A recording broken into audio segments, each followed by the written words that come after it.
आज का जो हमारा टॉपिक रहने वाला है वो है crop and classification of crop. Crop क्या होती है और उसके कितनी तरह के क्लासिफिकेशन है और उसमें किस किस टाइप की फैमिलीज आती हैं। C3 plant, C4 plant, Fabaceae, Solanaceae, Liliaceae, Malvaceae, Cruciferae, Gramineae, बहुत सारी फैमिलीज। शॉर्ट प्लांट क्या होते हैं, वेरी शॉर्ट प्लांट क्या होते हैं, लॉन्ग प्लांट क्या होते हैं, वेरी लॉन्ग प्लांट क्या होते हैं, ऐसी जायद, खरीफ और रवि की फसलों के बारे में जानकारी, C3 C4 प्लांट के बारे में जानकारी, एनुअल बाइनियल पेरिनियल प्लांट्स के बारे में जानकारी। ऐसे बहुत सारी नॉलेज आने वाली इस लेक्चर में। और इस एक लेक्चर से 3 या 4 क्वेश्चन भी कवर हुए हैं एग्जाम में, मैंने देखे हैं। BSc agriculture 6 year program HAU Hisar में जो हरियाणा के अंदर एग्जाम होता है उसमें 3 या 4 क्वेश्चन भी मैंने देख रखे हैं। एक ही साल में 4 क्वेश्चन इस लेक्चर से, अकेले लेक्चर से आए हैं। तो देखिए इस लेक्चर को स्टार्ट कर रहे हैं, बहुत ही ध्यानपूर्वक समझना भाई, बहुत इंपॉर्टेंट है। आज का जो टॉपिक है वो है क्रॉप। क्या टॉपिक है? क्रॉप। क्रॉप क्या होती है? सबसे पहली बात तो आगे क्रॉप होती क्या है। क्रॉप का मतलब होता है जब एक ही तरह के प्लांट एक लार्ज स्केल, लार्ज एरिया में एक ही तरह के प्लांट्स उगा दिए जाएं। When plants of the same kind are cultivated on a large scale on a same place, एक बड़े लार्ज स्केल पे एक ही तरह के सेम काइंड ऑफ प्लांट्स को ग्रो कर दिया जाए, कल्टीवेट कर दिया जाए, उसको हम क्या कहते हैं भाई रे? क्रॉप कहते हैं। ठीक है, तो समझ में आया? तो लिखेंगे when plants of same kind, when plants of same kind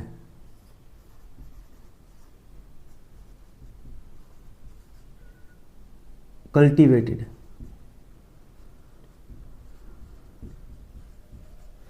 एक ही तरह के प्लांट्स को कल्टीवेटेड किया जाए at one place, at one place on a large scale, large scale, और बहुत सारे एरिया, बहुत बड़े एरिया में लार्ज स्केल पे, is known as crop, is called as या नोन एज क्रॉप। इसको क्या कहा जाता है? क्रॉप कहा जाता है। एक ही तरह के प्लांट्स को, जैसे गेहूं का खेत है तो गेहूं के खेत में सिर्फ गेहूं ही गेहूं गेहूं गेहूं उगा दी जाएगी। कपास की बात करें तो कपास कपास कपास ही होगी, उसके अंदर कॉटन ही कॉटन होगी। अगर गन्ने की बात करें तो गन्ने ही गन्ने गन्ने होंगे, तो वो गन्ने की क्रॉप कहलाएगी। ठीक है, अगर गेहूं का खेत है तो वो गेहूं की क्रॉप कहलाती है। ठीक है भाई, समझ में आया? तो इसी तरह से अब सीजन्स के बेस पे क्लासिफिकेशन किया गया। क्लासिफिकेशन ऑफ क्रॉप की बात करते हैं। अब किसकी बात करते हैं? Classification of crops. तो सबसे पहली हेडिंग जो आज की इंपॉर्टेंट हेडिंग है वो है क्लासिफिकेशन। क्रॉप के अंदर सबसे इंपॉर्टेंट बात वो है classification. Classification, classification of crop. Crop का क्लासिफिकेशन चल पड़ा भाई। सबसे पहला क्लासिफिकेशन है वो बेस्ड है on the life cycle of the crops. Life cycle पे classification on the basis of life cycle. First जो क्लासिफिकेशन है वो है classification, classification on the base of, on the basis of life cycle. ये क्या होता है सर लाइफ साइकिल? पहले तो समझ लो लाइफ साइकिल का मतलब क्या होता है। एक होता है लाइफ स्पान। लाइफ स्पान का मतलब होता है पूरी जिंदगी, बर्थ से लेके डेथ तक के, नेचुरल डेथ तक के समय को, बर्थ से लेके नेचुरल डेथ तक के समय को लाइफ साइकिल कहा जाता है, नहीं लाइफ स्पान कहा जाता है। और लाइफ साइकिल होती है जब पैदा होता है कोई चीज़, बर्थ से लेकर पैदा करने तक, मतलब फ्लावरिंग आ जाए या फिर वो नए बच्चे पैदा कर दे, नए रिप्रोड्यूस कर ले, वहाँ तक के समय को लाइफ साइकिल कहा जाता है। भाई नए प्लांट्स और पैदा, एक प्लांट है वो नया प्लांट पैदा करने योग्य हो जाए, उसको उसकी लाइफ साइकिल कहा जाता है। उसने अपने साइकिल को पूरा कर लिया, नई साइकिल स्टार्ट होगी। समझ में आया? और लाइफ स्पान होता है पूरी जिंदगी जी ले, नेचुरल बर्थ से नेचुरल डेथ तक के समय को कहते हैं लाइफ स्पान। और नेचुरली पैदा होने से पैदा करने तक के समय को कहते हैं लाइफ साइकिल। तो लाइफ साइकिल के बेस पे क्लासिफिकेशन किया गया वो 3 तरह का। कौन कौन से प्लांट बनाए गए? एनुअल, बाइनियल और पेरिनियल। कितनी तरह के बनाए गए? एनुअल, बाइनियल और पेरिनियल। तो 3 तरह का क्लासिफिकेशन किया गया, एनुअल, बाइनियल और पेरिनियल। एनुअल, बाइनियल और perennial. Annual plant, plants, biennial plants, plants और पेरिनियल प्लांट्स। और पेरिनियल प्लांट्स, पेरिनियल क्या होते हैं देखना, पेरिनियल, PERE, पेरिनियल देखना भाई पेरिनियल प्लांट और ये क्या होते हैं। देखो एनुअल का मतलब वार्षिक होता है, बाइनियल मतलब द्विवार्षिक और बहुवर्षीय। बहुवर्षीय, वर्षीय और द्विवर्षीय। तो ये तो होते हैं वार्षिक प्लांट। वार्षिक मतलब एक ही साल में अपनी ग्रोथ करे, सारे काम करे, वार्षिक। ठीक है, ये द्विवर्षीय, द्विवार्षिक, द्विवार्षिक। और ये होते हैं बहुवार्षिक। क्या होते रहे? बहुवार्षिक।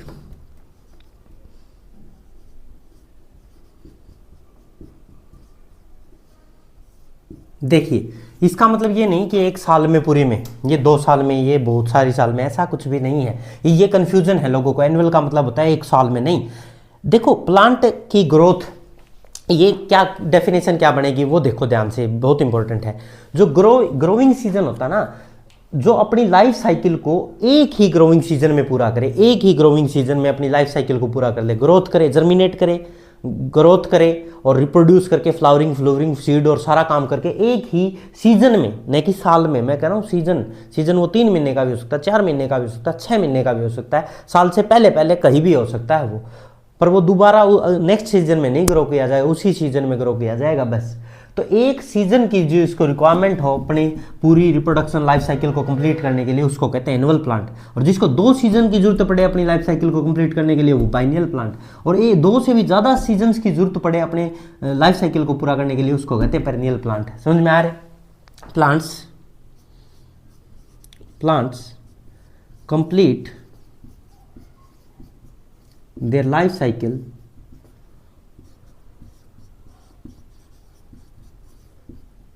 in one season is known as annual plant। अब मेरी बात सुनो, इसका मतलब क्या? लाइफ साइकिल का मतलब वो जर्मिनेट भी करे, ग्रोथ करे और फ्लावरिंग करे या सीड पैदा करे।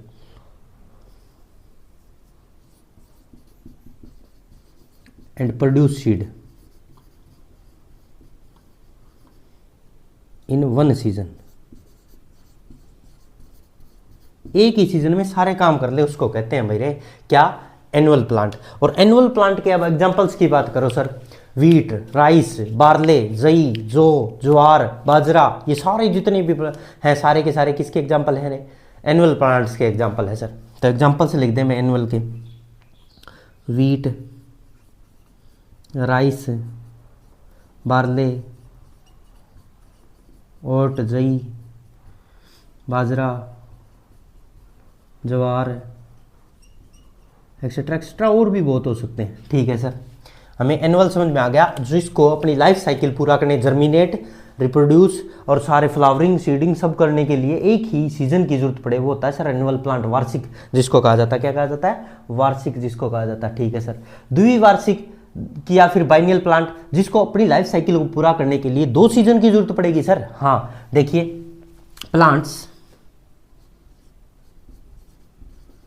Plants complete their life cycle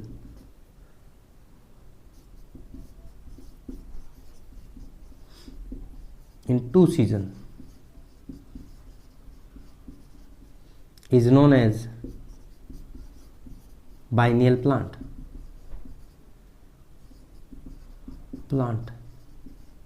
कैसे? बाइनियल का मतलब समझाता हूं तुम्हें, एग्जांपल से भी समझाऊंगा सारा काम।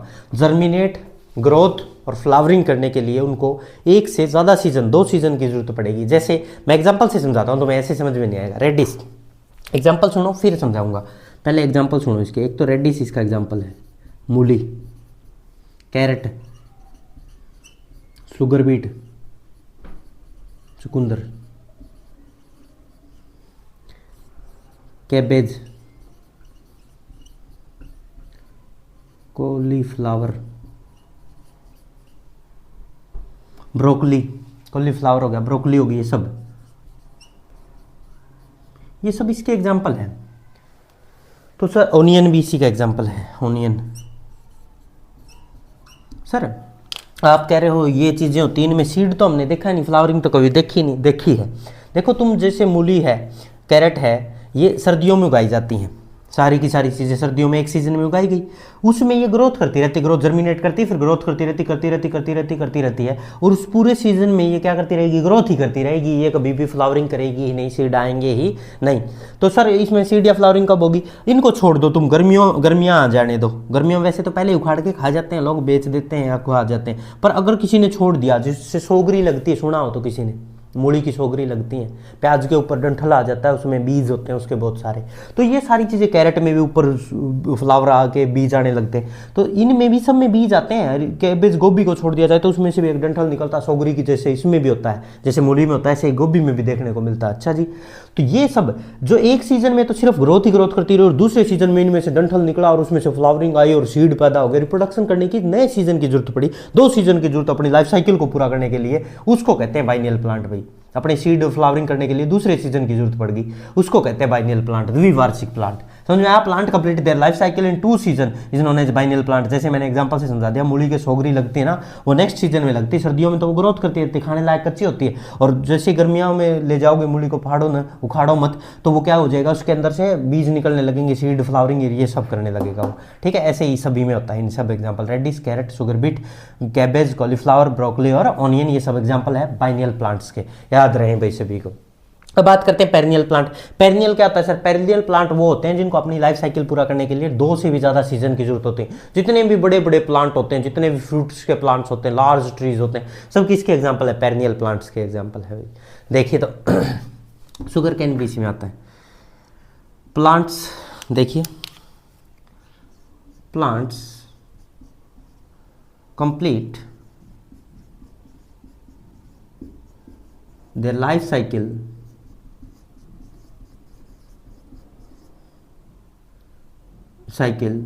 in more than 2 season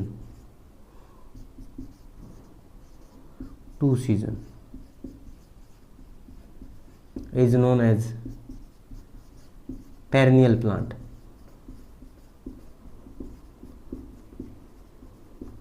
example mostly fruit plants हो गए, जैसे मैं बात करूँ orange, mango, orange, mango,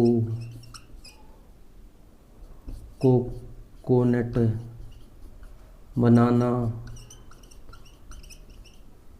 guava, etcetera etcetera, banyan tree हो गया, नीम का पेड़ हो गया, ये सब जितने भी बड़े बड़े प्लांट हैं, इन सब को क्या चाहिए, 1 से ज़्यादा सीजन चाहिए अपनी लाइफ साइकिल को पूरा करने के लिए, 2 से ज़्यादा सीजन चाहिए, तो उनको कहते हैं पेरिनियल प्लांट, बहुवर्षीय प्लांट।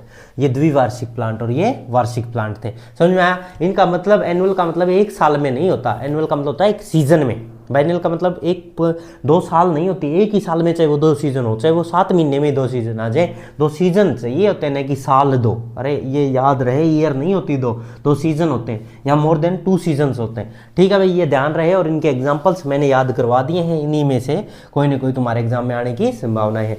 नेक्स्ट अब क्लासिफिकेशन की तरफ बढ़ते हैं। भाई क्लासिफिकेशन क्या सर, एक ही तरह का, ये तो एक तरह का क्लासिफिकेशन लाइफ साइकिल के बेस पे। अब सीजन के बेस पे, based on the growing season के बेस पे, भाई ग्रो कब किया जाए, रबी और खरीफ की फसल बनाएगी। अब मैं इसको रफ कर रहा हूँ और वो लिख रहा हूँ, जल्दी से इसको रफ किया जाए, नोट कर लिया होगा सभी ने। तो देखिए नेक्स्ट क्लासिफिकेशन आ रहा है, क्रॉप का नेक्स्ट क्लासिफिकेशन क्या है, देखिए भाई, ये समझ में आ गया ना सभी को। एनुअल, बाइनियल और पेरिनियल प्लांट मोस्ट इंपॉर्टेंट था, यहाँ से क्वेश्चन आएगा तुम्हारे एग्जाम में। ठीक है भाई, इनको कवर करते रहे साथ साथ, क्वेश्चन आने की बहुत सारी संभावनाएं हैं, क्वेश्चन कवर करें। तो देखिए अब हम सेकंड क्लासिफिकेशन करने जा रहे हैं, क्रॉप का क्लासिफिकेशन नंबर 2। क्या है क्लासिफिकेशन का नाम, classification on the basis of growing season. Next classification है क्लासिफिकेशन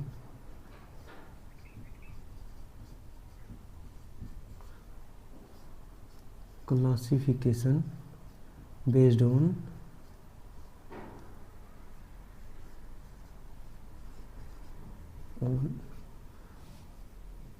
growing season।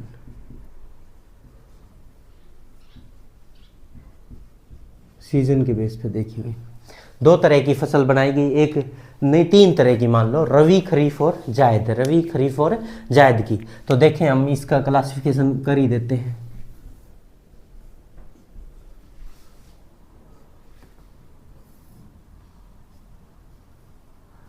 रबी क्रॉप,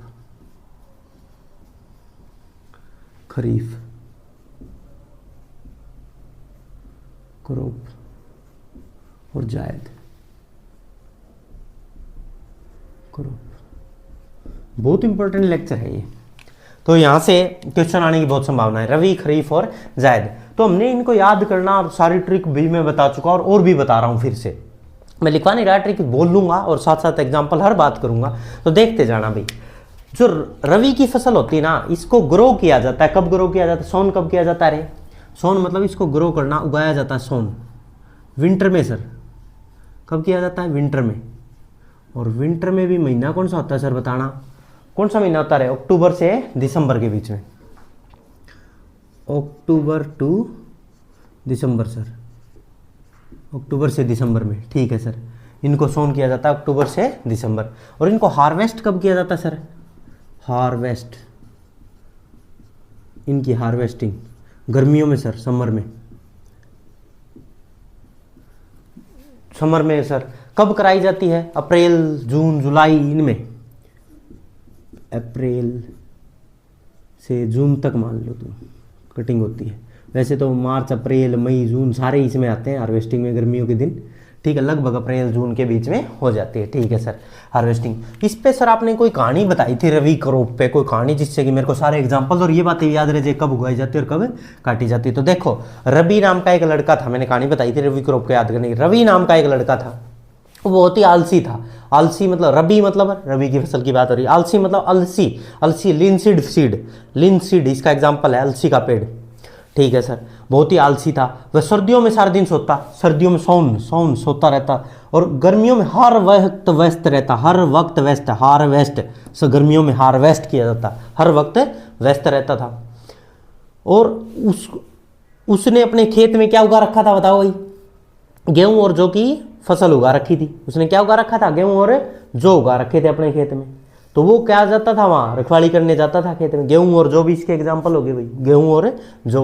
वो रखवाली करने जाता और रास्ते में क्या उखाड़ के खाता था रे? चने और मटर उखाड़ उखाड़ के खाता था, और वहां जाके फिर से मस्त होकर सो जाता था। तो मस्टर्ड भी इसका एग्जाम्पल हो गया। तो देखो, कहानी से याद कराता हूँ, रवि नाम का एक लड़का था, वो बहुत ही आलसी था। आलसी से क्या याद आया हमें?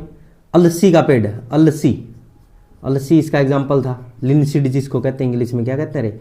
लिनसीड, ठीक है सर, लिनसीड, अलसी। और उसने अपने खेत में गेहूं, गेहूं मतलब वीट उगा रखी थी, और जौ उगा रखे थे सर, जौ मतलब सर बारले, बारले। और रास्ते में वह मटर और चने उखाड़ कर खाता। मटर मतलब पी हो गया, और चने मतलब क्या हो गया रे? ग्राम हो गया। और वो मस्त रहता था, मस्त होकर सो जाता। मस्त मतलब मस्टर्ड, मस्टर्ड एग्जाम्पल याद हो गए भाई सारे। लिनसीड, वीट, बार्ले, पी, ग्राम और मस्टर्ड इसके एग्जाम्पल थे। रवि नाम का एक लड़का था, वह सारा दिन सोता रहता। सोन विंटर में, सर्दियों में सोता था, गर्मियों में हर वक्त वेस्ट, हार्वेस्ट गर्मियों में होता था। आलसी था तो लिनसीड था। गेहूं और जौ बो रखे खेत में, वीट बार्ले रखवाली करने जाता था, रास्ते में मटर और चने उखाड़ के खाता था, और मस्त रहता मस्टर्ड। एग्जाम्पल याद हो गए सारे के सारे। हमें रवि क्रॉप्स याद होगी, कब बोई जाती है, कब काटी जाती है, और क्या क्या एग्जाम्पल है, यही पूछा जा सकता है रवि के बारे में, और कुछ नहीं। अब खरीफ फसल के बारे में बातें करो सर। खरीफ की भी कोई ट्रिक थी? हाँ, खरीफ की एक ट्रिक थी। बीजेपी सरकार बहुत ही खरी सरकार है। हमने कहा था बीजेपी सरकार है वो बहुत ही खरी सरकार है। बीजेपी सरकार खरी है। तो सोन या ग्रोविंग कब करवाती है? ग्रोविंग या सोन कब, कौन से सीजन में कराई जाती है? ग्रोविंग का हो या सोन का हो, कब करती है? वो है ना, नए रूल कब लगाती थी बताओ? वो मानसून जब भी आता है नए नए नियम लगाती है, नए नए पत्ते आते हैं ना मानसून में। तो मानसून सीजन में, रेनी सीजन में क्या करते हैं? नए नए रूल लागू करती है। नए नए रूल मतलब ग्रो करती है, सोन करती है। जून जुलाई का महीना मानसून की बात करें तो लिख देंगे मानसून में। मानसून का मतलब रे रेनी सीजन, सीजन में सर ग्रो करते हैं, ठीक है भाई। और कौन सा महीने होते हैं भाई? जून जुलाई सर, जून जुलाई की बातें हैं तो, ठीक है। और हार्वेस्टिंग पतझड़ में वो नए पुराने कानून जो कि देश के हित में नहीं होते उनको हटाती थी, मानसून में नए नियम लगाती थी जो देश के हित में हो, और बीजेपी सरकार जो पतझड़ में सारे नियम हटाती थी जो देश के लिए अहितकारी हो, हितकारी ना हो, उनको हटाती थी हार्वेस्टिंग। तो कब हटाती? पतझड़ में। पतझड़ कब होता है? सितंबर अक्टूबर, ऑटम सीजन, सितंबर अक्टूबर में हार्वेस्ट की जाती है फसल। और बीजेपी सरकार, बीजेपी बाजरा ज्वार और पल्सेस, दालें, जितनी भी दालें होती है, अरहर, मूंग, सोयाबीन, सारी इसके अंदर आ जाएंगी। ठीक है सर, बाजरा, ज्वार और पल्सेस इसके एग्जाम्पल हो गए। बीजेपी सरकार बहुत ही खरी सरकार, खरी मतलब खरीफ की फसल, वो सर्दियों मानसून में, रेनी सीजन में नए नए कानून बनाती है जो देश के हित में, जून जुलाई के सीजन में। और हार्वेस्ट मतलब हटाना, पतझड़ में, ऑटम सीजन में हटाती है सितंबर अक्टूबर में। और बीजेपी से बन गया बाजरा, ज्वार और पल्सेस। बहुत ही खरी सरकार है, ये काम करती है। और वो अपना हर बार जीएसटी लगाती है और अपना सीएम बनाती है, जीएसटी लगाती है और अपना सीएम बनाती है। और वो किस जैसी मीठी थी बताई थी मैंने, गन्ने जैसी मीठा बोलती है, गन्ने जैसा मीठा बोलती है, गन्ने जैसा मीठा बोलती है। तो शुगर कैन भी इसका एग्जाम्पल, शुगर केन। और धान की तरह लहराती है बीजेपी सरकार, किसकी तरह लहराती है? धान की तरह। धान मतलब पैडी फील्ड, पैडी मतलब राइस की बात हो रही है। और वो जीएसटी लगाती है, जीएसटी मतलब जूट, सोयाबीन और टर्मरिक,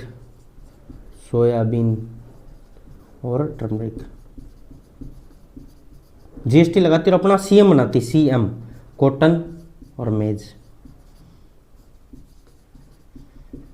ये सारे एग्जाम्पल किसके थे भाई? खरीफ क्रॉप के। रवि की फसलों की बातें होगी। खरीफ में क्या याद किया? बीजेपी सरकार बहुत ही खरी सरकार है।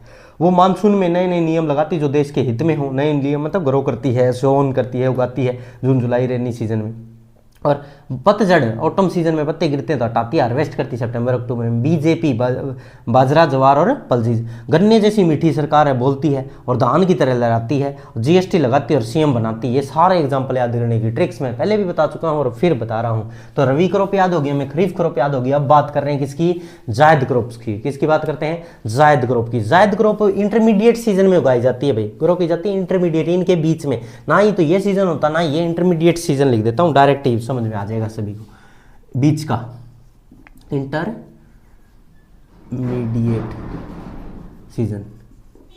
सीजन में ग्रो और हार्वेस्ट की जाती है। ठीक है सर, इसके एग्जांपल से याद करा दो सर, एग्जांपल ही पूछे गए जायद के, तो ये नहीं पूछा जाता कब ग्रो कब। तो पप्पू नाम का एक लड़का, पप्पू से पंपकिन याद आ जाएगा। पप्पू नाम का एक लड़का, पप्पू से क्या याद आ जाएगा? पंपकिन। ठीक है सर, पप्पू नाम का एक लड़का है, जिद्दी लड़का है। जिद्दी मतलब जायद की पप्पू नाम का लड़का एक बहुत ही जिद्दी लड़का है। और वो कोवे जैसी कड़वी वाणी बोलता है। कड़वी मतलब बिटर गाउन, करेला, बिटर वर्ड।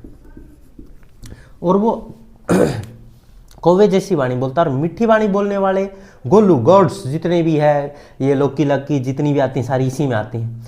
और वो जो मीठी वाणी बोलता है उनको क्या फेंक के मारता रहे? तरबूज और खरबूज, वाटरमेलन एंड खरबूज क्या होता है? मस्क मेलन फेंक के मारता है। Pumpkin, bitter gourd, watermelon, muskmelon, ये सब किसके एग्जांपल हो गए रे? जायद क्रॉप्स के एग्जांपल हो गए सर। खरबूज, तरबूज। और कुक्कू जैसी वाणी बोलने वाले को फेंक के मारता। कुक्कू मतलब कुकुम्बर, कुक्कू जैसी वाणी उसको पसंद नहीं, कुकुम्बर भी इसका एग्जाम्पल। पप्पू नाम का एक लड़का है, बहुत ही कड़वी वाणी बोलता है। कोयल जैसी वाणी बोलने वाले उसको पसंद नहीं है। कुक्कू जैसी वाणी बोलने वाले उनको वाटरमेलन और मस्क मेलन फेंक के, तरबूज और खरबूज फेंक के मारता है इससे। और बहुत ही जिद्दी लड़का है। तो जायद की पंपकिन, पप्पू, पंपकिन, जिद्दी जायद हो गया। बहुत ही कड़वी वाणी बिटर गाउंड हो गया। मस्क मेलन और वाटरमेलन फेंक के मारता है। कुक्कू जैसी वाणी बोलने वाले कुकुम्बर हो गया। तो इस तरह से ये सारे एग्जांपल याद हो गए। रवि, खरीफ और जायद क्रॉप्स याद होगी। ये 2 टाइप ऑफ क्लासिफिकेशन कर लिया हमने। फर्स्ट क्लासिफिकेशन किस पे बेस्ड था रे हमारा? फर्स्ट क्लासिफिकेशन बेस्ड ऑन किस पे बेस्ड था हमारा? लाइफ साइकिल के बेस पे, लाइफ साइकिल पे एनुअल, बाइनियल और पेन्नियल प्लांट्स पढ़े। फिर हमने सीजन के बेस पे रवि, खरीफ और जायद की क्रॉप पढ़ ली, रवि, खरीफ और जायद क्रॉप्स को पढ़ा। तो हमने अब तक 2 तरह की फसल पढ़ ली हैं, रवि, खरीफ और जायद, और दूसरे एनुअल, बाइनियल और पेन्नियल क्रॉप्स। अब हम नेक्स्ट क्लासिफिकेशन की तरफ बढ़ रहे हैं, जो कि अभी मैं इसको रफ कर दूं, फिर वो क्लासिफिकेशन आ रहा है तुम्हारे सामने। तो classification based on root depth है, रूट डेप्थ के बेस पे क्लासिफिकेशन करते हैं। नेक्स्ट ये रफ कर दूं भाई, लिख लिया होगा सभी ने, बहुत बढ़िया। समझ में आ रहा है ना क्या क्या क्लासिफिकेशन हो रहा है, क्रॉप कितनी कितनी टाइप की हैं, क्या क्या एग्जांपल है। इस लेक्चर से क्वेश्चन आए ना, ऐसा हुआ ही नहीं है आज तक, आएंगे ही आएंगे भाई, ये लेक्चर बहुत इंपॉर्टेंट है।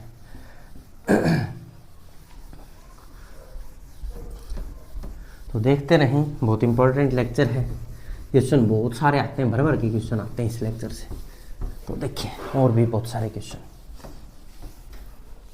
नेक्स्ट जो क्लासिफिकेशन हमारा है वो बेस्ड ऑन रूट डेप्थ है, रूट डेप्थ के बेस पे क्लासिफिकेशन। तो नेक्स्ट क्लासिफिकेशन के लिए ready, classification based on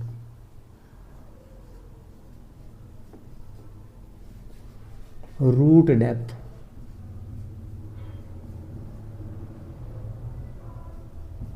root depth, root कितनी गहराई तक मिट्टी के अंदर जाती है, उस बेस पे 2 तरह का क्लासिफिकेशन किया गया है, एक तो शैलो डेप्थ और एक डीप रूटेड। डीप रूटेड एक तो होता है शैलो डेप्थ, शैलो, यहीं पे कर देते हैं, ऐसे कर देते हैं,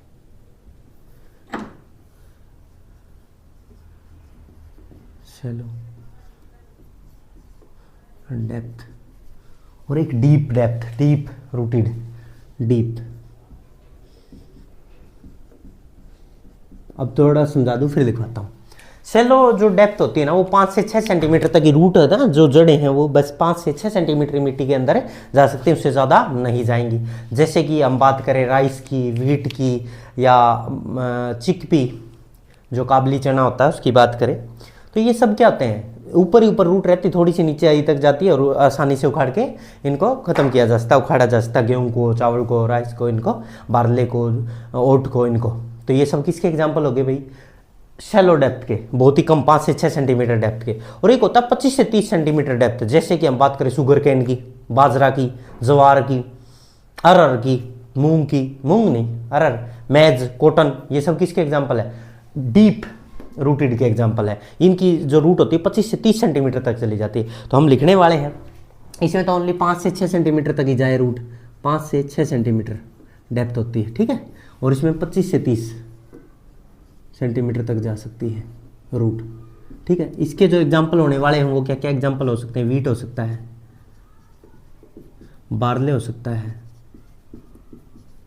जो हो सकते हैं, ओट जई हो सकती है, राइस हो सकता है, चिकपी हो सकता है, बस ये एग्जाम्पल याद रखें, एक्सेट्रा एक्सेट्रा और भी हो सकते हैं, पर जिनकी रूट ज़्यादा गहराई ना जाए आप समझ जाओगे आराम से, ठीक है। सेलो डेप्थ होगी और डीप रूट होगी 25 से 30 सेंटीमीटर तक जिसकी रूट जा सके। जैसे प्लांट्स की बात करें तो मेज हो गया, मेज, ज्वार, सोरगम भी जिसको कहते हैं, बाजरा, कॉटन, शुगर केन, और दालों में बात करें तो अरहर, बड़े बड़े प्लांट्स से होते हैं, एक्सेट्रा। ये सब किसके एग्जांपल हो गए, डीप रूटेड के, और ये शैलो डेप्थ के हो गए। तो ये एक और तरह का क्लासिफिकेशन, रूट की डेप्थ के बेस पे क्लासिफिकेशन किया हमने, एक और क्लासिफिकेशन हो गया सर। नेक्स्ट क्लासिफिकेशन की तरफ बढ़ते हैं, इसको रफ कर रहा हूँ, नेक्स्ट क्लासिफिकेशन देखें भी, ये रफ कर दूँ, लिख लिया होगा सभी ने। तो देखें ये रफ हो रहा है, इसके बाद एक और क्लासिफिकेशन देखते रहें भाई, बहुत इंपॉर्टेंट लेक्चर है। नेक्स्ट क्लासिफिकेशन देखिए किस बेस्ड पे है, जो next classification based on photosynthesis, plant photosynthesis करके क्या प्रोडक्ट बनाता है उसके बेस पे एक और क्लासिफिकेशन किया गया, classification on the basis of photosynthesis, classification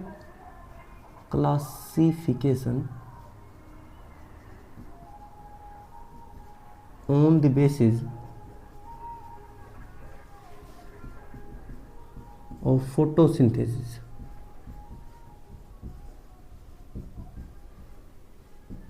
इसका क्लासिफिकेशन जो किया गया है, ये 3 तरह के प्लांट बनाए गए, C3, C4 और कैम प्लांट।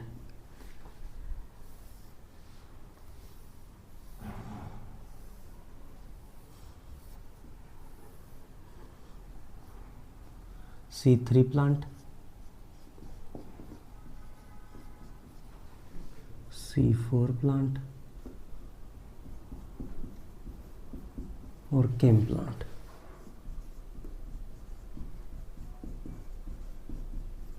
देखिए C3 प्लांट क्या होते हैं, केम प्लांट क्या होते हैं और C4 प्लांट क्या होते हैं। C3 प्लांट का नाम C3 एक केल्विन साइकिल होती है, फोटोसिंथेसिस के दौरान जो केल्विन साइकिल चलती है उस दौरान एक तीन फर्स्ट जो प्रोडक्ट बनता है, स्टेबल प्रोडक्ट बनता है, वो 3 कार्बन का बनता है, इसलिए इसको C3 प्लांट कहा जाता है। इसमें जो फर्स्ट स्टेबल प्रोडक्ट बनता है वो 4 कार्बन का बनता है और इसमें 3 और 4 कोई भी बन सकता है, तो 4 कार्बन का बनता है, इसलिए इसको C4 प्लांट कहते हैं, क्योंकि 4 कार्बन का कंपाउंड बनता है। इसमें 3 कार्बन का कंपाउंड बनता है, इसलिए C3 प्लांट कहते हैं। ये तो पता लग गया सर। और इसमें कोई भी इंटरमीडिएट बन जाता है। तो इसका जो फर्स्ट स्टेबल प्रोडक्ट होता है उसका नाम क्या है, first stable product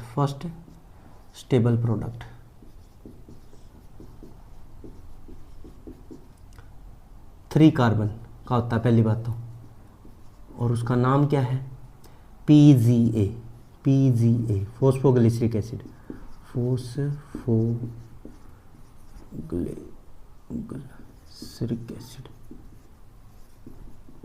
phosphoglyceric acid PGA। और इसका जो फर्स्ट स्टेबल प्रोडक्ट है वो 4 कार्बन का होता है। फर्स्ट स्टेबल प्रोडक्ट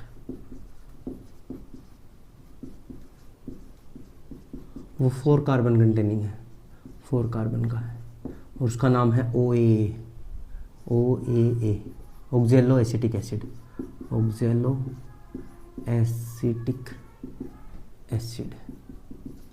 ठीक है भाई। और इसमें कोई भी प्रोडक्ट बन सकता है, कोई मैटर नहीं रखता। इसमें फोटो रेस्पिरेशन जैसे और भी फिनोमिनान और उनकी बातें भी बाद में करेंगे। ये रेगिस्तान में एरिया में जो कैक्टस वगैरह प्लांट होते हैं वो ज़्यादातर इसी में आते हैं। तो हम मेनली तो इन्हीं को पढ़ना, उसको भी पढ़ना, उसके एग्जांपल्स इंपॉर्टेंट है वो भी पढ़ा दूंगा। अभी देखते जाएं। C3 प्लांट, C4 प्लांट और केम प्लांट की ट्रिक्स से याद करवा दूंगा सारी कहानी। जो C3 प्लांट है ना, इसमें RCB में कितने शब्द आते हैं, RCB, R, C और B। तो R से राइस, C से क्या बनेगा बताओ, RCB, राइस, कॉटन और बार्ले, राइस, कॉटन और बार्ले। किसके एग्जाम्पल हो जाएंगे, C3 प्लांट्स के, राइस, कॉटन और बार्ले, RCB। RCB की एक टीम है अपनी रॉयल चैलेंजर बेंगलुरु, उस टीम ने क्या है, सुपर 6 लगाया। क्या लगाया, सुपर 6। S से बन गया सुपर से सनफ्लावर सर, 6 से बन गया सोयाबीन सर, सुपर 6 लगाए और विनर बनी और कोई आउट नहीं हुआ। विनर मतलब वेट है W से, और कोई आउट नहीं तो OAT है, और जीत कर फिर पार्टी करी। पार्टी मतलब पलजीत, सारी इसके एग्जाम्पल हो गए। तो देखना भाई, RCB ने सुपर 6 लगाए, कोई आउट नहीं हुआ, विनर बनी और फिर पार्टी करी। ये ट्रिक थी ना, फिर पार्टी करी। RCB मतलब rice, cotton, barley, sunflower, soybean, oat, जई, वीट, विनर के W से, और पार्टी से पल्जीज दालें। ये सब किसके एग्जाम्पल हो गए, C3 प्लांट्स के। और सर C3 प्लांट की ट्रिक है, ये कैसे याद रहेगा, RCB, R, C और B कितने कार्बन, 3 कार्बन, 3 याद रह जाएगा। ठीक है भाई, बहुत बढ़िया सर, याद रह जाएगा ये तो मेरे को। ऐसे ही सर फर्स्ट स्टेबल प्रोडक्ट 4 वाले को C4 प्लांट कहते हैं। इनकी भी कोई ट्रिक थी क्या C4 वालों की, हाँ, सारे शुगर मिल और बाजार बंद और चारों तरफ फैला है घास ही घास। चारों मतलब 4, C4 4 चारों तरफ। ये याद है क्या, सारे शुगर मिल, सारे शुगर मिल और बाजार बंद, सारे शुगर मिल और बाजार बंद। ऐसे वो ट्रिक मैंने लिखवा रखी है, पहले भी बहुत सारे लेक्चर ले रखे हैं। बंद और बस चारों तरफ फैला है, चारों तरफ फैला है घास ही घास, घास ही घास। घास मतलब वीड इसके एग्जाम्पल हैं। और इनके बहुत ही ज़्यादा बड़े बड़े फैन हैं, बड़े बड़े फैन से याद रह जाएगा। मोस्टली बड़े बड़े फैन तो RCB के हैं, तो मोस्टली लार्ज ट्री एग्जाम्पल भी इसी के थे। किसके, RCB वाले के, C3। और इसमें घास मतलब मोस्टली वीड इसके एग्जाम्पल है भाई। ठीक है, सारे मतलब क्या आएगा बताओ, सारे शुगर से तो शुगर कैन बन गया, सारे से क्या बनेगा जल्दी बताओ भाई, sorghum sir, sorghum, sorghum sir, हाँ बिल्कुल सोरगम बन जाएगा। और शुगर केन से शुगर केन बन जाएगा सर। मील से मेज बन जाएगा सर, या माइल्ट्स बना लो, माइल्ट्स में क्या क्या आते हैं भाई, बाजरा ज्वार ये सब इसमें माइल्ट्स, और बाजरा तो अलग से भी लिख दिया बाजरा। चारों तरफ मतलब C4 प्लांट की बात चल रही है, और घास ही घास मतलब मोस्टली वीड, खरपतवार सारी इसी में आती हैं भाई। ठीक है सर, चारों तरफ मतलब C4 प्लांट, उसमें 3 शब्द थे, RCB तो C3 प्लांट। और कैम प्लांट की भी कोई ट्रिक है क्या सर? हाँ, दादाजी चले कोई काम वाली कहानी। दादाजी के काम, दादाजी एक बार कहाँ चले रहे, किसी काम, कहाँ गए, रेगिस्तान। दादाजी चले कोई काम, कहाँ गए, रेगिस्तान। ऊपर था नीला आसमान, नीला से क्या याद आई, लीली, नीला आसमान। और नीचे रेत थी शीशे समान, नीचे रेत थी शीशे समान, सीजल प्लांट, सीजल, नीचे रेत थी शीशे समान, सीजल प्लांट इसका एग्जाम्पल। ऊपर नीला आसमान, नीचे रेत थी शीशे के समान। और दादाजी को चलते चलते लगा कांटा, और कांटा किसका रेगिस्तान में, कैक्टस का होगा, क्योंकि वो राजस्थान में काम करने के लिए गए, काम मतलब कैंप प्लांट, काम के लिए गए। और उनको चलते चलते लगी भूख, उन्होंने खाई लहसुन और प्याज की चटनी, गार्लिक और ओनियन की चटनी, ओनियन। उनके पास नहीं था पानी, तो उन्होंने बैग से एप्पल निकाल के खाने की ठानी। नहीं था पानी और एप्पल मिला के क्या बन गया था, पाइनएप्पल।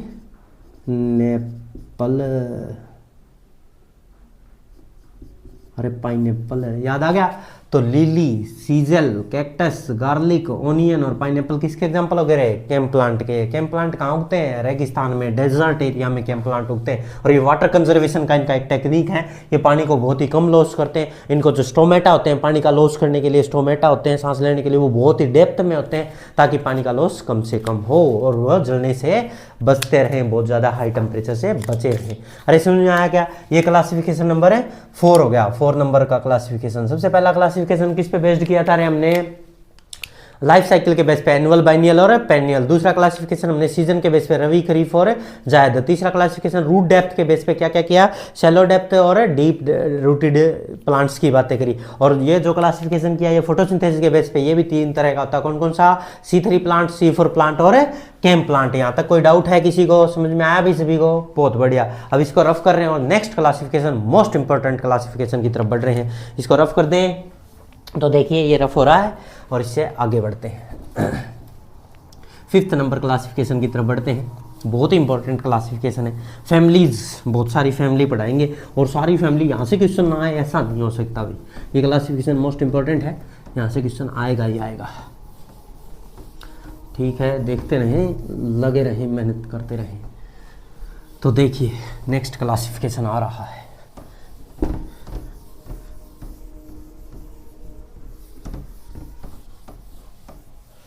नेक्स्ट क्लासिफिकेशन किस पे बेस्ड है देखें पहले तो। Classification based on family, basis of family, classification on the basis of family. Classification on the basis of family, family के बेस पे क्लासिफिकेशन, कौन कौन सी तरह के प्लांट की फैमिलीज बनाई गई हैं मैं बता चुका हूँ। सभी ट्रिक मैं बताता रहूँगा, साथ साथ एग्जांपल याद है कराता रहूँगा। सबसे पहली फैमिली है फैबेसी, फैबेसी। इसको लेग्यूमिनेसी या पेप्लियोनोडी भी कहते हैं, पेप्लियोनोसी या लेग्यूमिनेसी भी कहते हैं। पैपिलियो नोएसी, या फिर इसको लेग्यूमिनेसी भी कहते हैं। ये फैमिली है दालों की फैमिली, लेग्यूमिनेसी, दालों की फैबेसी, पेप्लियोनेसी भी कहते हैं। इसके लिए एक ट्रिक थी, एक बनिया था, शेष बनिया था, एक है शेष बनिया था। इसके एग्जांपल्स कैसे याद रहेंगे? First number example Sesbania. क्या एग्जांपल था? सिसबेनिया। एक है शेष बेनिया था, बहुत ही स्वीट था। तो दूसरा एग्जांपल था स्वीट पी, बहुत ही स्वीट था, स्वीट पी। उसके 3 बिजनेस थे, उसके 3 बिजनेस थे, मतलब 3 बिजनेस मतलब ट्राइफोलियम, 3 बिजनेस थे। दालों का पल्जीज, जितनी भी दालें हैं, मूंग होगी, अरहर होगी, उड़द होगी, सोयाबीन होगी, और भी जितनी भी बीन्स है सब इसमें आ गई। दालों का, तेलों का, तेल का मतलब ऑयल का, ऑयल के अंदर क्या क्या आगे थे, एक तो मूंगफली आ गई थी, मूंगफली जिसको ग्राउंड नट कहते हैं, ग्राउंड नट भी इसी का एग्जाम्पल है। एक तो बहुत ही प्यारा शेष बनिया था, बहुत ही स्वीट था, उसके तीन तीन ट्राई मतलब 3 बिजनेस थे, पल्सिस दालों सारी आ गई, ऑयल मतलब ग्राउंड नट, और ग्राउंड नट का मूंगफली का तेल आ गया, और क्या आ सकता है इसमें, ठीक है, ऑयल का हो गया, और शेष बनिया था, बहुत ही स्वीट था, उसके 3 बिजनेस थे, दालों का, तेल का और मूंगफली का उसका बिजनेस था। एक दिन उसको बीमार हो गया, उसको उल्टी आई, तो उल्टी को आई तो बीमार है, बीमार होने पर उसने क्या खाई ठीक होने के लिए, मुलेठी, मुलेठी खाई, मुलेठी खा ली, और मुलेठी खाने से वो ठीक हो गया। फिर उसके कपड़े खराब हो गए, कपड़े खराब हो गए तो उसने उन कपड़ों को डाई से धुलाया। किससे धुलाया रे? डाई से। डाई का नाम क्या था? इंडिगो फेरा, इंडिगो फेरा से धुलाया। फिर उसने उन कपड़ों को कहाँ सुखाया? धूप में सुखाया, सन हम्प। और क्या लगा के सुखाया? Pin, lupin. अरे समझ में आया क्या? पिन लगा कर सुखाया। तो देखो कहानी सुनो। फैबेसी फैमिली के एक शेष बनिया था, बहुत ही स्वीट था, उसके 3 बिजनेस थे, दालों का, मूंग का, और ऑयल का, ग्राउंडनट्स का, और उसने बीमार हो गया तो मुलट्ठी खाई, कपड़े खराब हो गए तो डाई से धुलाया, धूप में सुखाया और पिन लगा कर सुखाया। अरे याद हो जाएंगे क्या एग्जाम्पल है? बहुत बढ़िया सर, सारे एग्जाम्पल याद है, हो रहे हैं, बहुत बढ़िया। तो पहली फैमिली फैबेसी, लेग्यूमिनेसी, पेप्लिनेसी, और उसके ये एग्जाम्पल है, ये हमसे पूछा जा सकता है, हमने ये याद कर लिया। अब सेकंड फैमिली की बात करते हैं भाई, सोलेनेसी फैमिली। फैमिली का दूसरी का नाम क्या है? सोलेनेसी। सर ये क्या होती है? सोलेनेसी सब्जियों की फैमिली है, सारी सब्जियां, ज़्यादातर सब्जी भी कह देते हैं, सब्जियों की फैमिली सोलेनेसी। देखो एक बेला नाम की लड़की है जिसका नाम है बेला, वो सो नहीं रही थी, उसके पापा उसको कहते हैं बेटा सोले, सो नहीं रही मतलब सोलेनेसी। उसके पापा उसको बार बार कहते हैं बेटा सोले, वो सो नहीं रही, तो उसके पापा कहते हैं बेटा आलू बैंगन आलू मिर्ची और टमाटर की सब्जी खा के सोले। तो बैंगन आलू मिर्ची का और ये सब किसके एग्जाम्पल हो गए? सोलेनेसी के। फिर भी नहीं सोती तो कहते हैं घोड़े बेच के सोले, तो फिर अश्वगंधा भी इसका एग्जाम्पल हो गया। और फिर भी नहीं सोती तो कहते हैं तम्बाकू खा के ही सोले, तो टोबैको भी इसका एग्जाम्पल हो गया। तो सोलेनेसी में सबसे पहले लड़की का नाम क्या है? बेला, तो बेलाडोना एग्जाम्पल है। एक लड़की जिसका नाम क्या है? बेलाडोना एग्जाम्पल हो गया पहला। तो ठीक है, वो सो नहीं रही तो उसके पापा कहते हैं बेटा सोले, बेला बेटा सोले। मिर्ची मतलब है चिल्ली,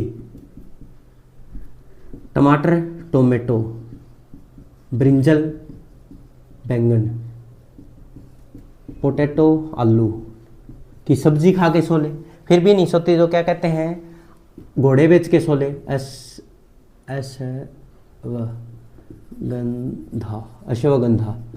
अश्वगंधा भी इसका एग्जाम्पल हो गया, घोड़े बेच के सोले। फिर भी नहीं सोती तो कहता है तंबाकू खा के ही सोले, टोबैको।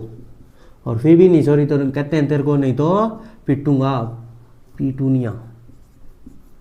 ये सब किसके एग्जाम्पल हो गए मेरे? सोलेनेसी फैमिली के। बेला नाम की लड़की है, वो सो नहीं रही तो उसके पापा कहते हैं बेटा सोले, मिर्ची टमाटर बैंगन आलू की सब्जी खा के सोले, घोड़े बेच के सोले, तंबाकू ही खा के सोले, नहीं सोएगी तो पिटूंगा। सही है भाई, याद होगी। ये दूसरी फैमिली याद होगी। अब थर्ड फैमिली की तरफ बढ़ते हैं जिसका नाम है लिलिएसी। थर्ड फैमिली लिलिएसी का दूसरा नाम क्या है? एलिएसी भी कहते हैं इसको, एलिएसी भी कह देते हैं। देखो भाई लिलिएसी फैमिली में एक तो लिली ही प्लांट ही इसका एग्जांपल है, आलू नहीं प्याज और लहसुन भी इसके एग्जांपल है। एलिएसी फैमिली, लिली फैमिली के प्याज लहसुन लिली इसके एग्जांपल है। तो इसकी ट्रिक मैंने बनाई। एक लिली नाम की लड़की है, उसके पापा उसके लिए ड्रेस लाए, ड्रेसिना इसका एग्जांपल होगा, और वो ड्रेस पहन के अप्सरा लगने लगी, एस्परगस इसका एग्जांपल हो गया। ठीक है, उसने अपना चेहरा एलोवेरा से धोया, एलोवेरा इसका एग्जांपल होगा। उसका चेहरा ग्लो करने लगा, ग्लोरसा इसका एग्जांपल हो गया। वो अप्सरा लगने लगी, एस्परगस इसका एग्जांपल हो गया। और फिर उसको भूख लगी तो उसके पापा ने लहसुन प्याज की चटनी खिलाई, लहसुन और प्याज इसका एग्जांपल हो गया। फिर कोलगेट करके उसको सुलाया तो कोलचिसिन भी इसका एग्जांपल हो गया। तो देखिए सारे इसके एग्जांपल। लिली नाम की एक लड़की है, तो लिली पहला एग्जांपल लिली हो गया, लिली। उसके पापा उसके लिए क्या लाए रे, ड्रेस लाए, तो ड्रेसिना इसका एग्जाम्पल हो गया, ड्रेसिना। फिर उसने अपना चेहरा किससे धोया, एलोवेरा से, एलोए इसका एग्जाम्पल हो गया, एलोवेरा। वो अप्सरा लगने लगे, नहीं उसका चेहरा ग्लो करने लगा तो ग्लोरियोसा, ग्लोरियोसा इसका एग्जाम्पल हो गया। उसने अपने बालों में क्या लगाया, टूलिप का फ्लावर लगाया और वो अप्सरा लगने लगी तो एस्परगस भी इसका एग्जाम्पल हो गया, वो अप्सरा लगने लगी। लिली थी, उसके पापा ड्रेस लाए, उसने अपना चेहरा एलोवेरा से धोया, उसका चेहरा ग्लो करने लगा, उसने अपने बालों में टूलिप का फ्लावर लगाया और वो एक अप्सरा लगने लगी, एस्परगस,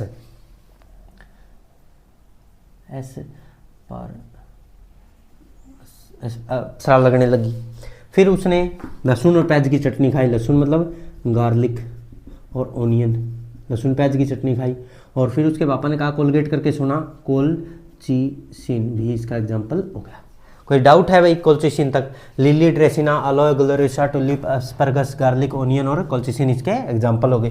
लिली नाम की लड़की, उसके पापा उसके लिए ड्रेस लाए, उसने एलोवेरा से अपना मुंह धोया, ग्लो करने लग गया, फिर उसने टुलिप का फ्लावर लगाया और अप्सरा लगने लगी, लहसुन प्याज की चटनी खाई और कोलगेट करके सो गई लिली। तो लिली नाम की लड़की से ये सारी कहानी याद होगी, लिली ऐसी फैमिली। अब नेक्स्ट फैमिली आती है मालवेसी। नेक्स्ट फैमिली का नाम क्या है, Malvaceae. Fourth family Malvaceae, Malvaceae. Malvaceae के बहुत ही कम एग्जाम्पल और आसानी से याद हो जाएंगे। एक बिंदी नाम की लड़की है, तो भिंडी याद हो गया, भिंडी, भिंडी याद हो गया, बिंदी से भिंडी, ठीक है। वो अपनी गाय कोको,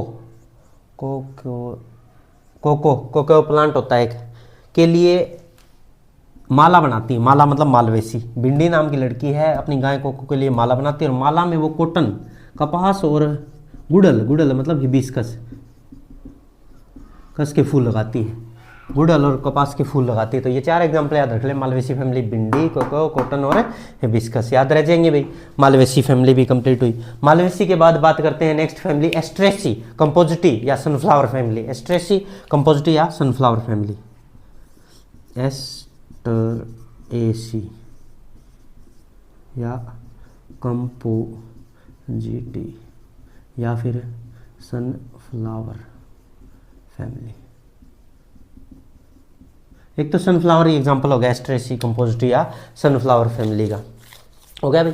तो देखो इसको याद करने की ट्रिक क्या थी। पथिराना नाम का एक बॉलर था।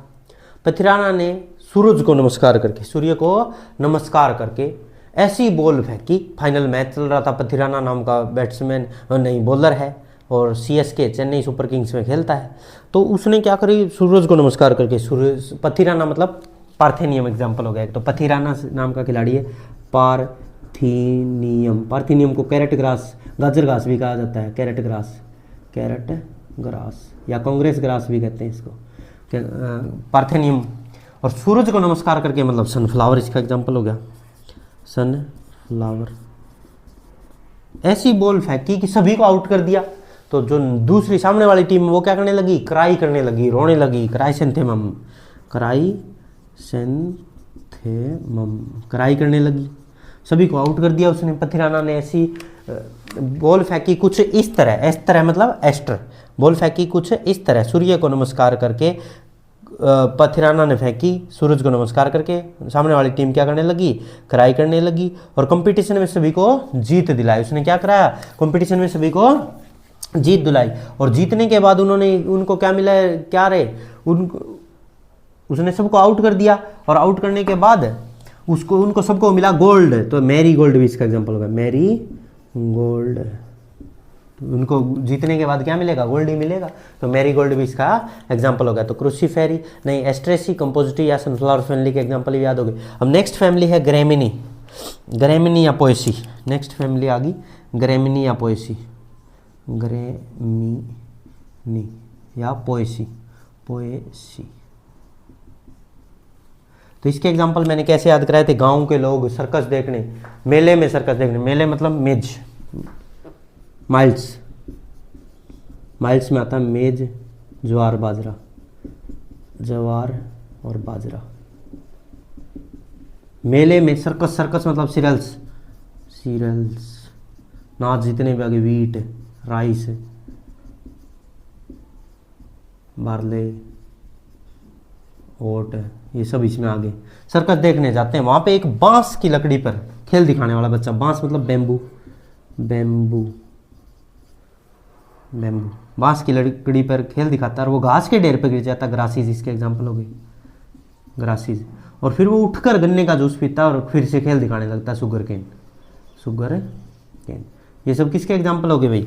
ग्रेमिनिया पोएसी फैमिली के एग्जाम्पल हो गए। ग्रासीज भी इसी में आते हैं सारे, बम्बू भी इसी में आता है, माइल्स भी, मैज, ज्वार, बाजरा, सीरियल्स, वीट, राइस, बार्ले, ओट, ये सब किस में आते हैं भाई? ग्रेमिनी फैमिली में। एक मेले में गांव के, ग्रेमिनी मतलब गांव के लोग, मेले में माइल्स, मेज, ज्वार, बाजरा इसमें आते हैं। सर्कस मतलब सीरियल्स, नाच जितने भी हैं सारे आगे। और बांस की लकड़ी पे खेल दिखाता है और घास के ढेर पे गिर जाता है और फिर गन्ने का जूस पीकर फिर खड़ा होकर गेम दिखाने लगता है। तो ये इस तरह से हमें ग्रेमिनी फैमिली भी कंप्लीटली याद होगी। अब नेक्स्ट और भी फैमिली है सर? हाँ, अभी तो ये कंप्लीट हुआ ही नहीं है क्लासिफिकेशन, और आगे बढ़ते हैं। इसको रफ करके यहाँ दिखाई नहीं देगा नीचे, तो और आगे बढ़ते हैं और लिख देता हूँ। देखें भाई, फैबेसी और ये सब फैमिली समझ में आ गई। नेक्स्ट बात करते हैं क्रूसीफेरी या ब्रेसिकेसी फैमिली। क्रूसीफेरी या ब्रेसिकेसी फैमिली की बातें करते हैं। क्रूसीफेरी या ब्रेसिकेसी फैमिली, सारी फैमिलीज याद हो जानी चाहिए भाई सभी को, बहुत इंपॉर्टेंट लेक्चर है ये। सारी कहानियाँ बता रहा हूँ, सारी कहानियाँ याद कर लो साथ साथ, बहुत आसानी से तुम्हारे क्वेश्चंस करवा देंगी ये कहानियाँ, जल्दी क्वेश्चन हो जाएंगे। और तो क्या है, देखिए भाई नेक्स्ट जो है वो क्या है? फैमिली क्रूसीफेरी या ब्रेसिकेसी। क्रूसीफेरी या ब्रेसिकेसी,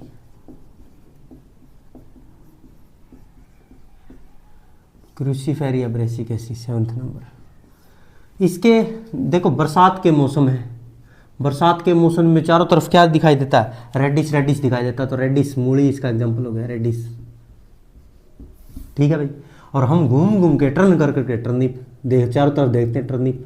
और कुर्सी पे बैठ के चारों तरफ टर्न करते हैं तो क्रूसीफेरी। और बरसात का मौसम मतलब ब्रेसिकेसी, कुर्सी पे टर्न कर करके मतलब टर्निप, टर्निप टर्न करके कुर्सी, क्रूसीफेरी। रेडिश हो जाता है बरसात के मौसम में, रेडिश इसका एग्जाम्पल हो गया, ठीक है सर। और बादल ऐसे लगते हैं जैसे कि गोभी के फूल हो, तो कोली फ्लावर। और जितनी भी गोभी सारी इसी के एग्जाम्पल हो गए, ब्रोकली और कैबेज, ठीक है भाई। और हमें ऐसा मस्त नज़ारा लगता है, मस्त मतलब मस्टर्ड, मस्टर्ड, और हमें ये मस्त नज़ारा लगता है मस्टर्ड। ये सब किसके एग्जाम्पल हो गए भाई रे? ब्रेसिकेसी और क्रूसीफेरी के example. Radish, turnip, cauliflower, broccoli, cabbage, mustard, ये सब किसके एग्जाम्पल है? ब्रेसिकेसी। बरसात के मौसम में सब कुछ रेडिश रेडिश, लाल लाल दिखाई देता है। हम कुर्सी पर क्रूसीफेरी घूम घूम के टर्न कर करके हम देखते हैं, और बादल में गोभी के फूलों जैसे नजर आते हैं और मस्त नजर आता है मस्टर्ड। इस तरह से हमें ब्रेसिकेसी फैमिली भी पूरी याद होगी। दो और फैमिली हैं जो इतनी ज़्यादा इंपॉर्टेंट नहीं, फिर भी मैं बता देता हूँ। एक है जिंजीब्रेसी। जिंजीब्रेसी, जिंजीब्रेसी मतलब भाई जिंजी ब्रेसी, इसमें जिंजर नाम से, जिंजर, जिंजर मतलब अदरक और टर्मरिक, हल्दी आते हैं जो नीचे मिट्टी में उगते हैं। एक तो जिंजर ही होगी, जिंजर और टर्मरिक, टर्मरिक इसके एग्जाम्पल हो गए, ठीक है सर। एक और बता रहे थे आप, कॉर्नवोलिसी। एक और फैमिली है कॉर्नवोल्वो, कॉर्नवोल्वो,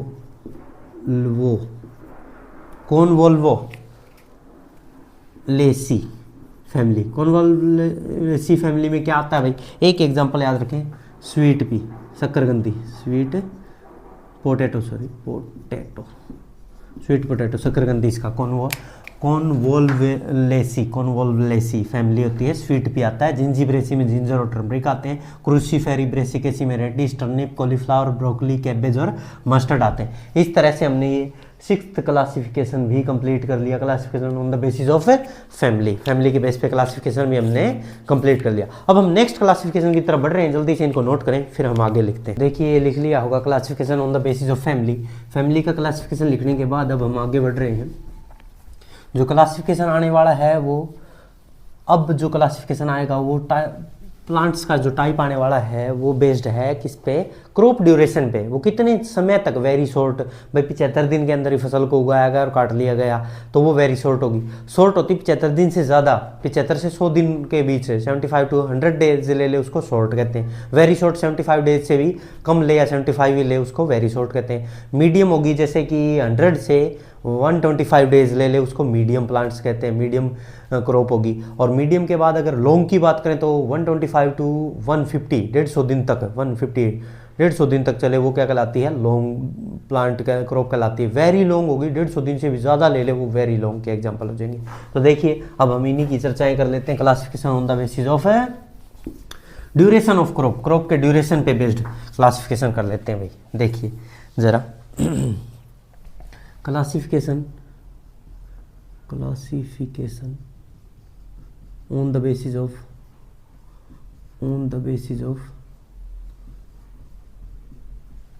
ड्यूरेशन ऑफ क्रॉप के ड्यूरेशन के बेस पे क्लासिफिकेशन।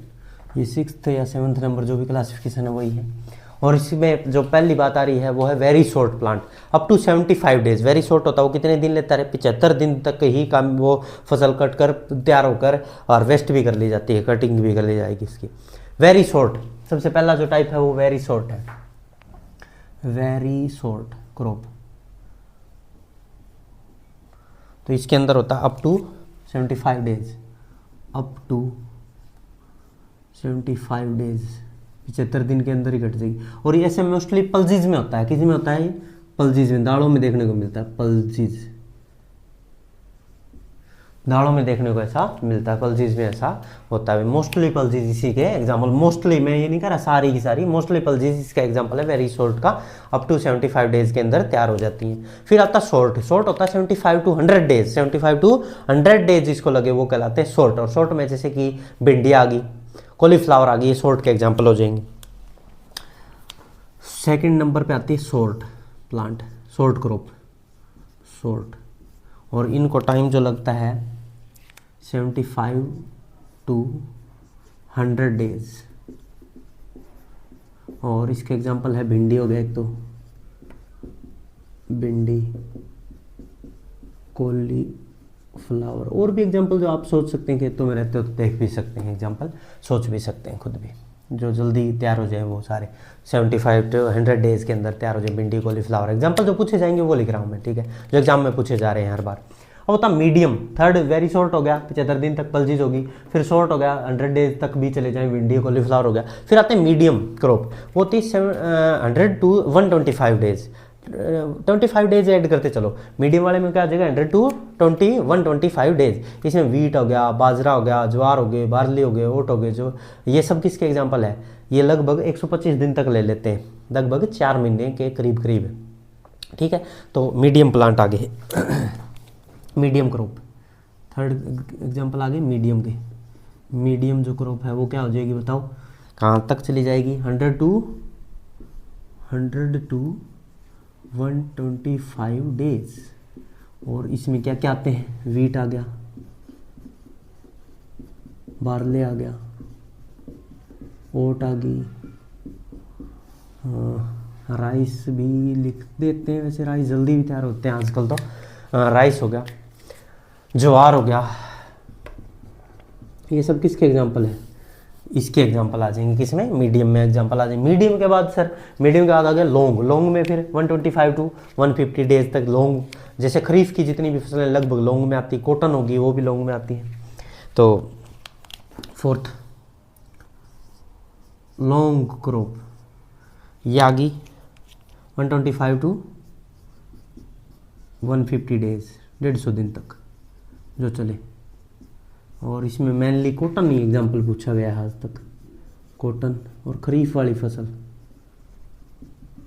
ज़्यादातर इसी में आती, ठीक है सर। फिर कौन सी आ जाएगी, वेरी लॉन्ग। वेरी लॉन्ग में जैसे कि बहुत लंबे समय तक, 150 से ज़्यादा दिन ले ले, जैसे शुगर केन हो गया, अरंडी का पेड़ होता है, अरंड जिसको कहते हैं कैस्टर, वो भी इसी का एग्जाम्पल, कैस्टर, शुगर केन, ये आ जाएंगे वेरी लॉन्ग में, ठीक है भाई। Very long, very long crop में क्या क्या आ जाएंगे भाई, मोर देन 150 डेज, 150 डेज, और इसके अंदर हमारे आ जाएंगे एक तो शुगर केन गन्ना, और दूसरा आ जाएगा कैस्टर अरंड जिसको कहते हैं। ठीक है, ये सब किसके एग्जांपल हो जाएंगे, वेरी लॉन्ग प्लांट के। तो इस तरह से हमने classification on the basis of duration of crop, भाई कितने समय तक क्रॉप रहेगी खेत में, कब तक उसको हार्वेस्ट किया जाएगा, उस पर बेस्ड। वेरी शॉर्ट 75 दिन तक रहे पल्जीज, शॉर्ट 75 से 100 दिन रहे भिंडी और कॉलीफ्लावर, मीडियम 100 से 125 दिन रहे बीट, गेहूँ, बारले, ओट, राइस, ज्वार, ये सब इसके। लॉन्ग 125 से 150 दिन कॉटन और खरीफ की फसलें। वेरी लॉन्ग होगी मोर देन 150, 150 डेज से भी ज़्यादा रहे शुगर केन और कैस्टर इसके एग्जाम्पल हो गए। इनको जल्दी से नोट किया जाए, फिर आगे लिखते हैं इसको रफ करके। ये लिख लिया तो मैं इसको रफ कर आगे क्लासिफिकेशन नंबर 7th की तरफ बढ़ता हूँ। 7th क्लासिफिकेशन और लास्ट टाइप का क्लासिफिकेशन है ये। ठीक है, ये बेस्ड है ऑन द यूज और नीड, जरूरत के बेस पे क्लासिफिकेशन किया गया। जरूरत हमें, यूज क्या क्या है, किस तरह की क्रॉप का क्या यूज है, कौन सी कमर्शियल है, कौन सी फाइबर देने वाली है, फूड के लिए कौन सी यूज होगी, दाल पल्जीज में कौन सी आएगी, सीरियल्स में कौन सी आएगी, उस बेस पे बनाया गया है ये classification based on use and need. तो 7th टाइप का क्लासिफिकेशन है, लास्ट क्लासिफिकेशन है ये 7th number. Classification on the basis of use,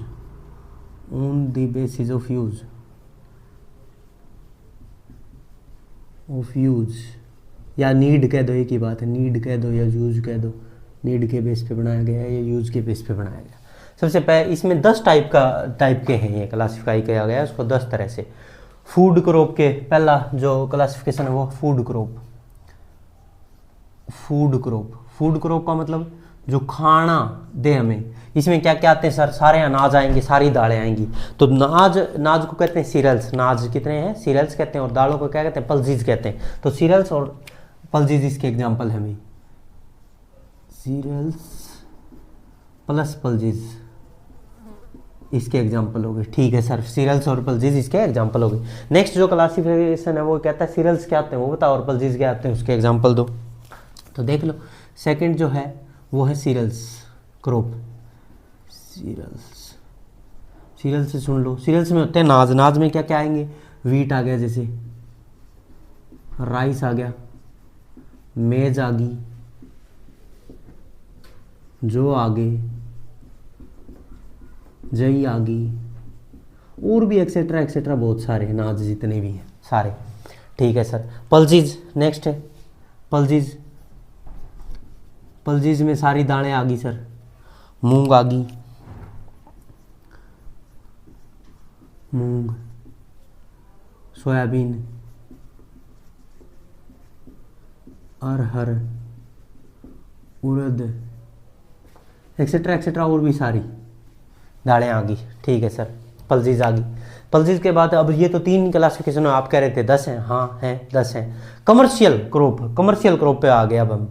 cereals crop होगी, पल्जीज क्रॉप होगी, फूड क्रॉप होगी, अब आगे सीरियल्स क्रॉप। सीरियल्स के बाद आ गई कमर्शियल क्या होती है सर, जिनको बेच के हम तुरंत कोई ना कोई बेनिफिट ले सकें, जैसे कि कॉटन, कपास होगी, जूट हो गया, तंबाकू हो गया, शुगर केन हो गया, ये सारी क्या आती है, कमर्शियली यूज होने वाली।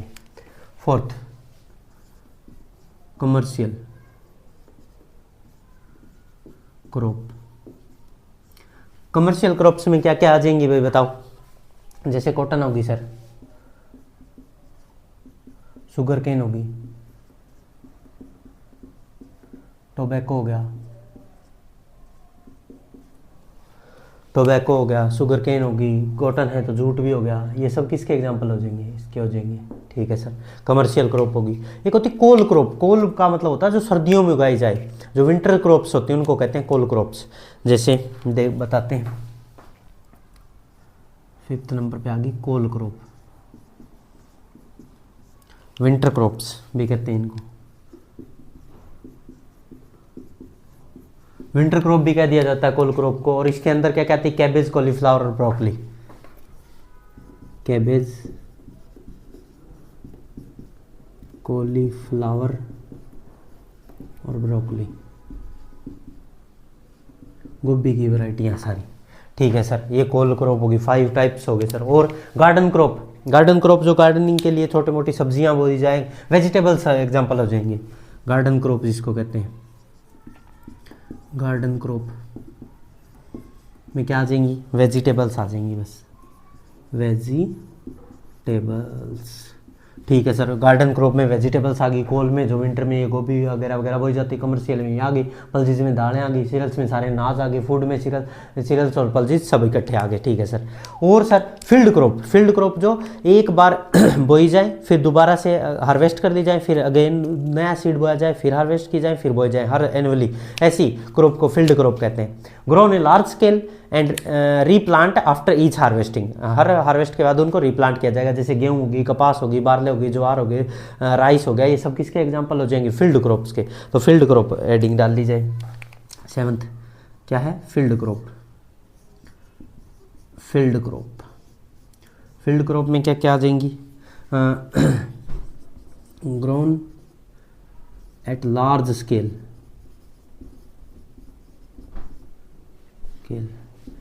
रीप्लांट आफ्टर ईच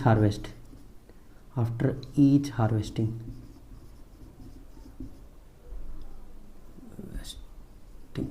हर बार हार्वेस्ट करने के बाद, कटिंग करने के बाद उगाया जाएगा।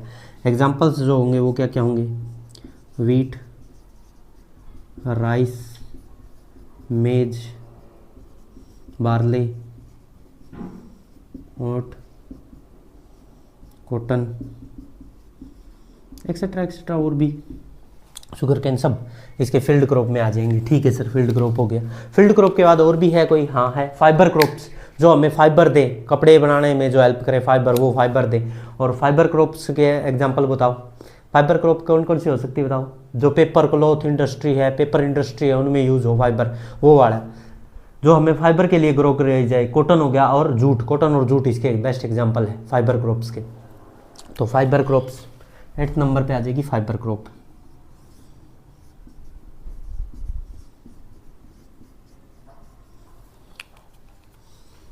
पेपर के लिए एक तो, और क्लॉथ इंडस्ट्रीज के लिए बेस्ट है, पेपर और क्लॉथ इंडस्ट्रीज के लिए बेस्ट है। और इसके जो एग्जांपल हैं वो है एक तो कॉटन और जूट, जो कि हमें फाइबर के लिए उगाई जाए, जो धागा दे, फाइबर दे, वो क्रॉप फाइबर क्रॉप, जो कॉटन और जूट बेस्ट है इसके एग्जांपल। ठीक है सर। और भी हो सकते हैं, हाँ और भी टाइप है। कैश क्रॉप मतलब जो हमें सेल करें और प्रॉफिट दे, सेल प्लस प्रॉफिट मिले, कैश क्रॉप मतलब तुरंत कैश मिले हमें, उसे कैश क्रॉप कहते हैं। और कैश क्रॉप में जैसे गन्ना हो गया, मिल में जाओ बेचो, वहाँ से अगले करेंगे प्रोसेसिंग, हमें तो पैसा मिल जाएगा। कॉटन होगी, कपास को बेचाओ, अगले करेंगे प्रोसेसिंग, जो कंपनी है वो इंडस्ट्री है वो करेगी, हमें पैसा मिल जाएगा। ऑयल सीड है, मस्टर्ड, हमें तेल निकलवाने की जरूरत नहीं, हमें सरसों बेच देंगे, हमें पैसा मिल जाएगा, वो अपने आप तेल निकलवाते रहेंगे।